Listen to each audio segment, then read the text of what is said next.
বন্ধুরা, রাতে সহবাসের সময় যদি আপনার স্ত্রী এই কাজটি করে, তাহলে ভাববেন আপনার স্ত্রী আগেও সহবাস করেছে। পুরো ভিডিওটি দেখার জন্য অনুরোধ রইল।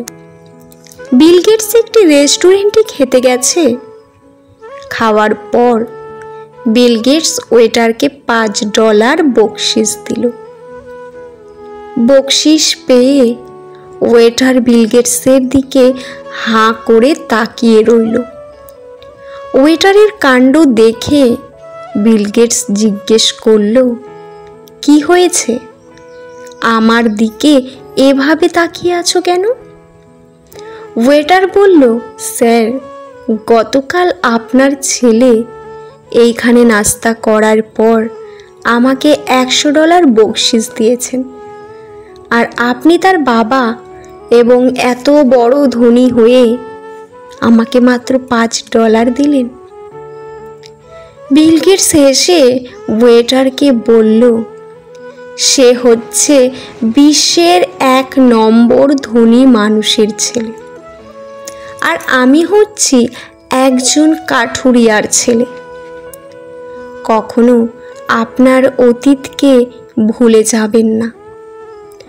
অতীত হচ্ছে একজন মানুষের সবচেয়ে ভালো শিক্ষক। আশা নামের আলোটিকে কখনোই নিভতে দেওয়া উচিত নয়। একটি রুমের ভেতরে 4টি মোমবাতি জ্বলছিল। মোমবাতিগুলো একে অপরের সাথে তাদের নিজস্ব ভাষায় কথা বলা শুরু করলো। প্রথম মোমবাতিটি বলল, আমি শান্তি, কেউ আমাকে জ্বালিয়ে রাখতে পারবে না, আমি এখন নিভে যাব। তারপর সেটি নিভে গেল। দ্বিতীয় মোমবাতিটি বলল, আমি বিশ্বাস, শান্তি যেহেতু নেই, তাই আমার আর জ্বলতে থাকার কোনো প্রয়োজন দেখছি না, আমি এখন নিভে যাব। কথা শেষ করার পর দ্বিতীয় মোমবাতিটিও নিভে গেল।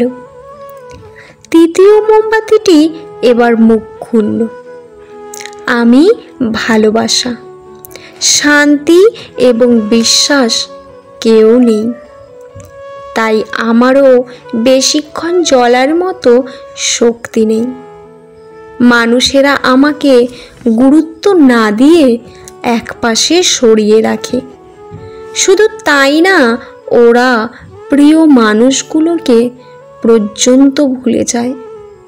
কথা শেষ করে তৃতীয় মোমবাতিটিও নিভে গেল। কিছুক্ষণ পর রুমের মধ্যে একটি বাচ্চা প্রবেশ করল। 3টা নিভে যাওয়া মোমবাতির পাশে টিমটিমে জ্বলতে থাকা 4র্থ মোমবাতি দেখে বাচ্চাটি প্রশ্ন ছুড়ে দিল, তোমরা জ্বলছো না কেন? তোমাদের পুরোপুরি শেষ না হওয়া পর্যন্ত জ্বলা উচিত ছিল। তারপর বাচ্চাটি কাঁদতে শুরু করলো। এবার 4 নম্বর মোমবাতিটি মুখ খোলে, ভয় পেও না, আমি যতক্ষণ জ্বলছি, তুমি চাইলেই আমাকে দিয়ে আবারও বাকি মোমবাতিগুলোকে জ্বালাতে পারো। আমার নাম আশা। বাচ্চাটি আশা নামের মোমবাতিটি দিয়ে একে একে বাকি মোমবাতিগুলোকে আবারও জ্বালালো। সমস্ত রুমটা আবারও উজ্জ্বল আলোতে আলোকিত হয়ে উঠল। গল্পটি রূপক, কিন্তু হাজারো হতাশা, দুঃখ আর সমস্যার অন্ধকারে ডুবে গিয়ে আশা নামের আলোটিকে কখনোই নিভতে দেওয়া উচিত নয়। কারণ আশা না থাকলে আমাদের জীবন থেকে শান্তি, বিশ্বাস এবং ভালোবাসাও অন্ধকারে হারিয়ে যাবে। জীবনে অতিসৎ হয়ো না। মনে রেখো, জঙ্গলের সোজা গাছটাকে কিন্তু সবার আগে কাটা হয়। তেমনি ঠিক করতে সৎ ব্যক্তিরাই বেশি আগে বিপদে পড়ে।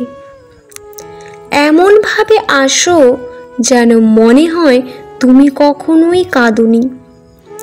এমনভাবে যুদ্ধ করো যেন মনে হয় তুমি কখনো হার মানোনি। এমনভাবে ভালোবাসো যেন মনে হয় কখনো দুঃখ পাওনি। আর এমনভাবে বাঁচো যেন মনে হয় তোমার জীবনে আগামীকাল বলে কিছু নেই। জীবনে একমাত্র সেই সুখী হতে পারে যে সমস্ত পরিস্থিতিতে নিজেকে মানিয়ে নিতে শিখে গেছে। নিজের ভুল স্বীকার করার জন্য নিজের মনকে যথেষ্ট বড় করতে হবে। ভুল থেকে শিক্ষা নিতে আপনাকে যথেষ্ট পরিণত হতে হবে এবং ভুলগুলো সংশোধন করার জন্য নিজেকে যথেষ্ট শক্তিশালী করতে হবে। আর এটাই হলো জীবনে নিজেকে তৈরি করার উত্তম পথ। কখনো কাউকে অযোগ্য বলে অবহেলা করো না। ভেবে দেখো তুমিও কারো কাছে অযোগ্য। মনে রেখো কেউ কারো যোগ্য নয়, যোগ্য করে নিতে হয়। আপন তো অনেকেই হয়ে যায়, আর অস্তিত্ব মূল্য বোঝে কতজন। অতীতে জানতে চায় অনেকেই, কিন্তু সবটুকু জেনে ভালোবাসতে পারে কতজন। সত্যিই তাই। আমি জানি আমি তোমাকে বিরক্ত করি, কিন্তু যেদিন আমি তোমায় আর বিরক্ত করব না, সেদিন তুমি আরো বেশি বিরক্ত হবে। জীবনের রাস্তায় একা একা হেঁটে যাওয়া কঠিন কাজ নয়, কিন্তু কারো হাত ধরে অনেকটা পথ এগিয়ে যাবার পর সেখান থেকে একা একা ফিরে আসা খুব কঠিন। অভিমান বড্ড খারাপ একটা জিনিস। কিছু বলাও যায় না, সহ্যও করা যায় না, কিন্তু ভেতরটাকে কুড়ে কুড়ে খায় আর শুধুই নীরবে কাঁদায়। কিছু কষ্ট এত বিশাল যা সহ্য করা যায় না। কিছু ব্যথা এত অসীম যা বুকে রাখা যায় না। কিছু মানুষ এত আপন যা হারিয়ে গেলে তাকে কখনোই খুঁজে পাওয়া যায় না। জীবন কারো কাছ থেকে কষ্ট পেয়ে থাকলে তুমি তাকে কষ্ট দিতে যেও না। দেখবে একদিন সেই মানুষটাই তোমার থেকে পাওয়া সুখের মুহূর্তগুলো মনে করে কাঁদবে। ফুল অনেক সুন্দর যদি সাজাতে জানো, জীবন অনেক রঙিন যদি রাঙাতে জানো, পৃথিবী অনেক সুন্দর যদি দেখতে পারো, বন্ধুত্ব অনেক মজার যদি রাখতে জানো। মারা গেলেও চোখের পানি ঝরানোর লোক অনেক পাওয়া যায়, তবে বেঁচে থাকতে কষ্টের দিনে পাশে দাঁড়ানোর মতো কাউকে পাওয়া যায় না। বাড়ির বউ তখনই সবার কাছে ভালো হয় যখন সে চোখ থাকতে অন্ধ আর মুখ থাকতে বোবা হয়। কথাটা শুনতে খারাপ লাগলেও এটাই বাস্তব। বিয়ে বাড়িতে গিয়ে খাবার নিয়ে কখনোই সমালোচনা করবেন না, কারণ ওই দিন কিছু কিছু বাবা তার সারা জীবনের সঞ্চয় দিয়ে আপনাদের খাইয়ে দেয়। হাজারো মানুষের ভিড়ে একাকিত্ব অনুভব করা মানুষটার নামই হচ্ছে আমি। বর্তমানে মানুষের প্রিয় হতে গেলেও অর্থনৈতিক যোগ্যতা লাগে।